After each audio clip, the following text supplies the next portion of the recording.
I'm the man who's gonna burn your house down! Welcome to video. That Slipknot video did really well, and if there's one thing I know Slipknot fans love, it's R&B. That's right, Slipknot fans love JOJI. Rev up those fryers! And so I'm making a sequel where I rank JOJI albums as poorly as possible. If you disagree with any of my rankings, just know that it's all bait. But what if it isn't? What if it truly is my unfiltered dog shit opinion?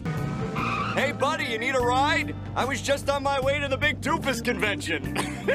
I need to establish something before I start ranking these albums. You know how everyone says that, like, in terms of like normal game standards, Dark Souls 2 is a great video game, but as far as Dark Souls standards go, it's the worst one? That's sort of how I'm ranking these. I'm not ranking these albums based on whether I like them or not. I'm comparing them to one another in their own little standards that JOJI himself has created. I love every JOJI album, but unfortunately if I put all of them in S tier, it's not gonna be a very good video, so fuck off.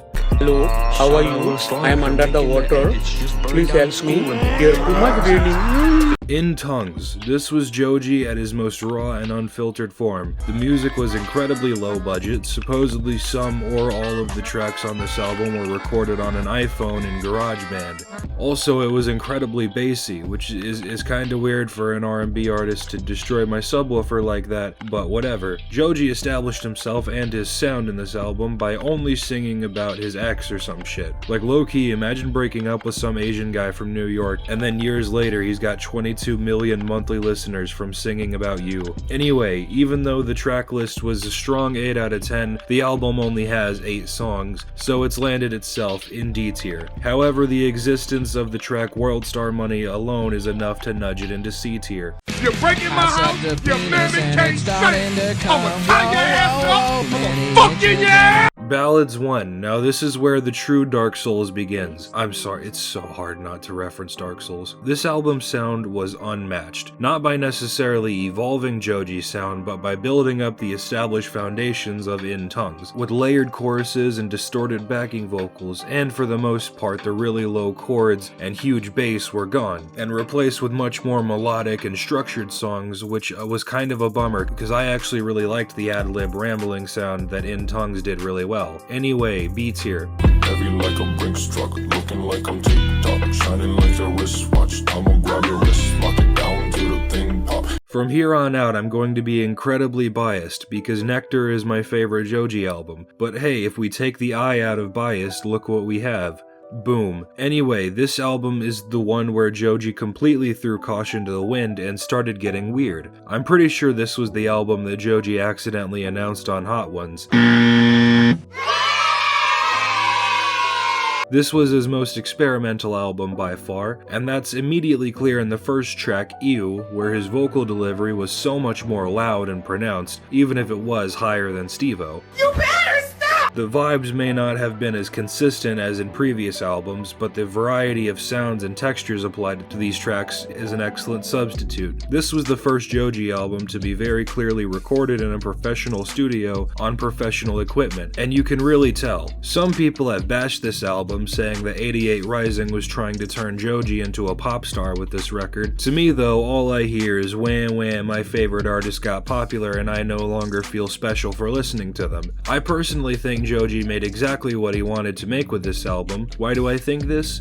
Because there's 18 tracks on this record. I strongly doubt JOJI would make an album that's twice the length of his other albums if his heart wasn't into it. Look, JOJI is a 30-year-old man. He certainly does not need his fans to protect him from his label. A tier. Put a toaster in a bathtub full of water! I don't like this album because 88 Rising sucks and they're trying to turn JOJI into a pop star. We need to band together to save him from 88 Rising. This album was so incredibly disappointing, not because it's just underwhelming, but because it constantly hints at new and different ways that JOJI can go with his music, but develops exactly none of it. Inconsistency haunts this album like how my infant son haunts me after he went flying through the windshield of my Toyota Tacoma when I crashed into a pole while reaching for a beer. Just kidding, of course. I would absolutely never drink beer. I drink mead.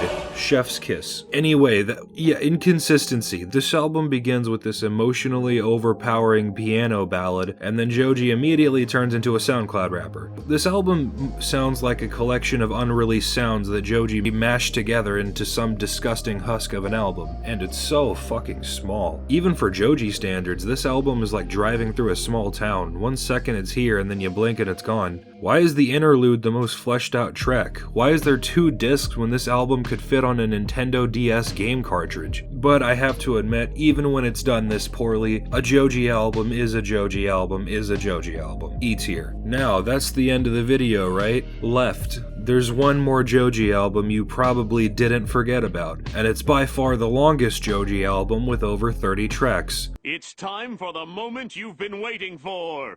Duh.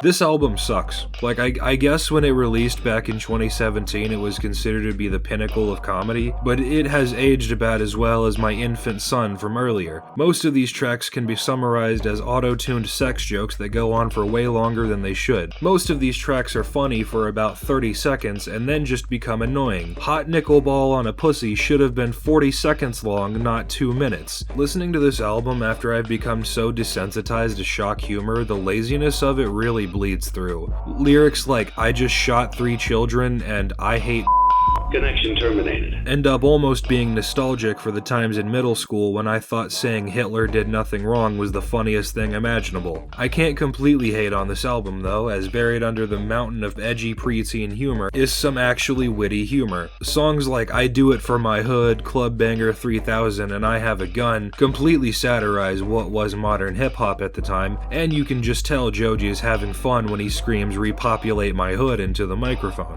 High School Blink 193 is a pretty okay parody of pop punk. "She's So Nice" and "We Fall Again" are almost completely normal JOJI songs, which makes me just feel like the album is on so many layers of irony that it's back to being normal again. Rice Balls is my favorite track by far, where JOJI almost hits a perfect zenith between JOJI lo-fi production melodic stuff and rapping about unhinged crazy shit. There's so much more crazy, edgy stuff that would probably take me forever to go over it all, but as badly as this album has aged, it really was just JOJI using every tool in his creative belt and throwing everything at the wall and just plain and simple having a great time. And I don't think we've gotten anything with that same energy since. I'm placing it firmly between the ass cheeks of C and D. In conclusion, Once More Around the Sun by Mastodon is still the best album ever. Goodbye.